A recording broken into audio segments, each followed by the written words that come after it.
मनुष्य दिने बिना चेके सकल शक्तिर अधिकारी होइଥାଏ मते जे अंतर रे भक्ति करिଥାଏ से लाभ करिଥାଏ वैकुंठ आसन। हाँ से लाभ करिଥାଏ वैकुंठ आसन।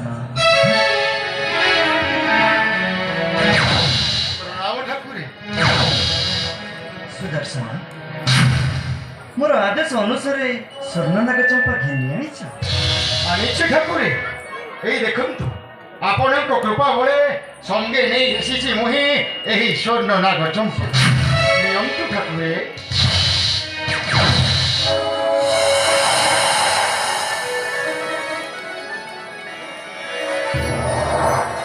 सुदर्शन तुम मुखर झरी पड़े कि विषादर तृष्णा तुम्भ मने किए अबा देई अछि कि बाधा आपणकर आदेश पहुंचली जाई ऋषि दुर्वासंकर पुष्प वाटिका ठाकुर वृक्ष अंकुरित पुष्प को तोड़ा समय तत्क्षण शिवदूत पिनाकी ठाकुर मो संगते लड़ीन से असीम संग्राम युद्धे जिणवा को बसिला से यही स्वर्ण नाग चंपा ठाकुर संगे संग्राम हुए ऋषि दुर्वासंक न्याय बले संगे नहीं आसिली मुहि यही स्वर्ण नाग चंपा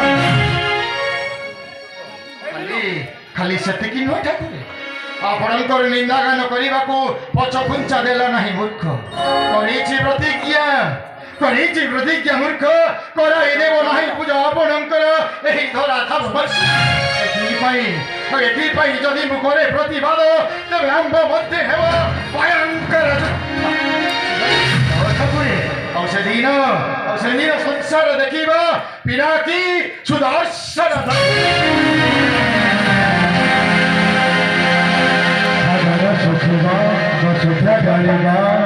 सूर्य भी है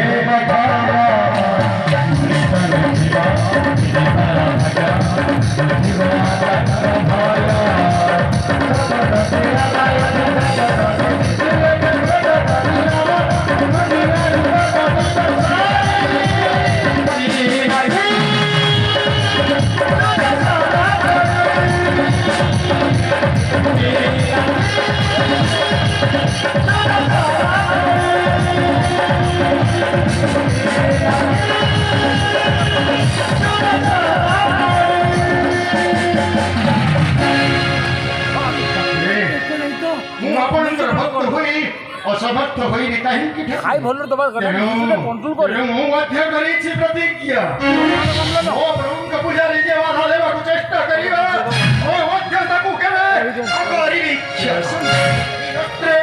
एही गोत्र छेदी देबी मस्तक तहर सही दिन ये संसार जानिबा पिनाकी औ सुदर्शन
ସତ୍ୟମଗିରା ସୁମନ ସ୍ଫୁର ତବ ପାୟର ସତ୍ୟମଗିରା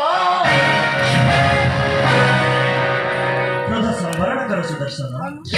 এই ସାମାନ୍ୟ କଥାକୁ କେନ୍ଦ୍ର କରି ନିଜ ନିଜ ମଧ୍ୟ ନକର୍ମ କର। ଠାକୁରେ ଆପଣଙ୍କର ଚରଣ ସେବକ ଦାସ ମୁନି ସୁଦର୍ଶନ ଆପଣଙ୍କ ଛନ୍ଦା ଚରଣ ତଳେ ନିବେଦନ ହୋଇ କରୁଛି ପ୍ରାର୍ଥନା। ସୁଦର୍ଶନ ମୋ କଥାକୁ ବୁଝିବାକୁ ଚେଷ୍ଟା କର। ପିନାକି ସହ କରିବି ଯୁଦ୍ଧ ଉତ୍ତୀର୍ଣ୍ଣ ହେବାର ମତେ ଦିଅନ୍ତୁ ସୁଯୋଗ।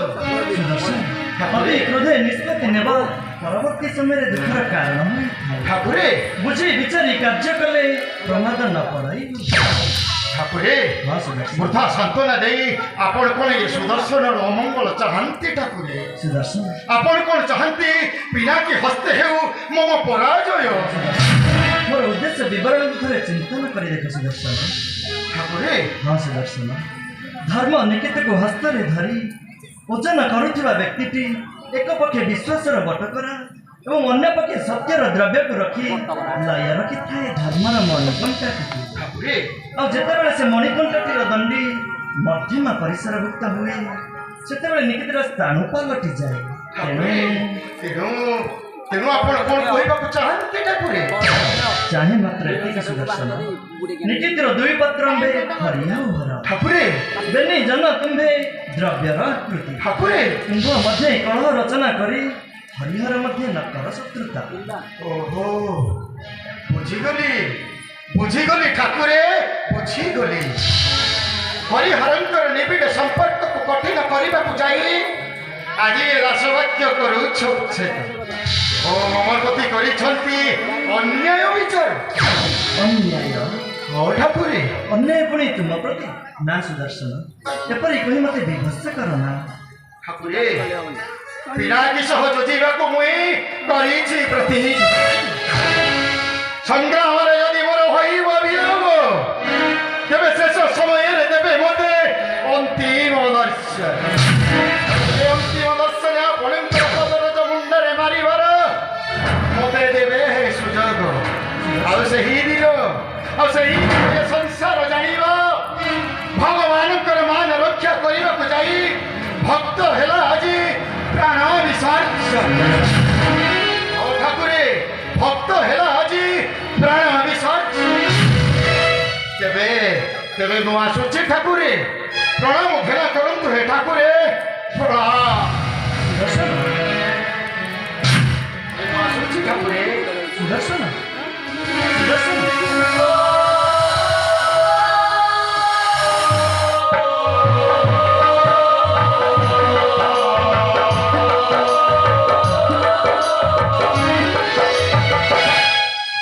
ଆଶ୍ଚର୍ଯ୍ୟ ବିଧିର ବିଡ଼ମ୍ବନାକୁ କେହି ବୁଝିପାରନ୍ତି ନାହିଁ।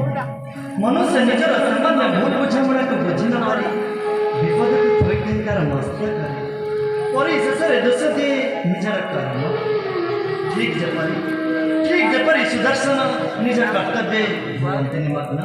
ଦେଖାଯାଉ ଏହାର ପରିଣତି କ'ଣ ହେଉଛି।